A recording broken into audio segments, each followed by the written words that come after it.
ভারতের পক্ষের শক্তি, ভারতের বিপক্ষের শক্তি, ইসলামের পক্ষের শক্তি, ইসলামের বিপক্ষের শক্তি। এই দুই ভাগে ভাগ হয়ে যাবে, ইসলামের পক্ষে, ভারতের বিপক্ষে, ইসলামের বিপক্ষে, ভারতের পক্ষে। কি কথা ঠিক না? কাজে আপনারা ভারতের পক্ষে ইসলামের বিপক্ষে থাকতে চান, না ইসলামের পক্ষে ভারতের বিপক্ষে থাকতে চান? কাজে আসুন আমরা সমস্ত ইসলামী দলগুলো হয়ে আমরা একটা বাক্স দেব, যেই এলাকায় যে ইসলামের প্রার্থী থাকবে আমরা তাকেই ভোট দেব, তাকেই নির্বাচিত করব, তার দল করবো ইনশাআল্লাহ।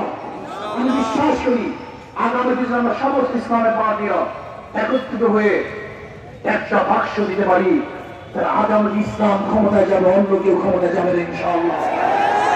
ইসলামকে মানুষ ক্ষমতায় নিবে, অন্য কোন আদর্শের ক্ষমতায় নিবে না ইনশাআল্লাহ।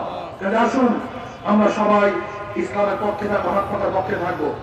আমি প্রার্থী ঘোষণা করছি নেত্রকোনা 1 মাওলানা মামুনুর রশিদ রব্বানী দুর্গাপুর সলমা কামলা থেকে, বলেন আলহামদুলিল্লাহ। নেত্রকোনা 2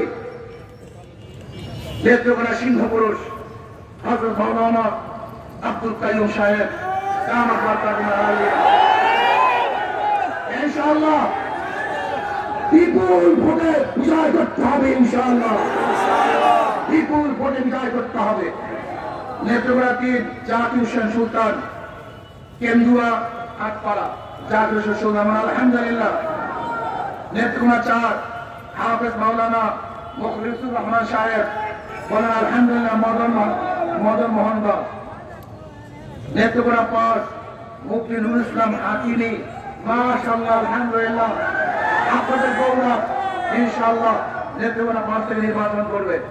এরপরেও ইসলামী দলগুলো হয়ে কেন্দ্রীয় ভাবে যেখানে যেই দলকে দেওয়া হবে আমরা ইনশাআল্লাহ সেখানে সেই দলের সাথে কাজ করবে ইনশাআল্লাহ। আল্লাহ আমাকে আমাদের সবাইকে কবুল করে নেন। এখন থেকে নেত্রকোনার চেহারা পরিবর্তন করতে হবে, সব ইসলামের দাওয়াত দিতে হবে।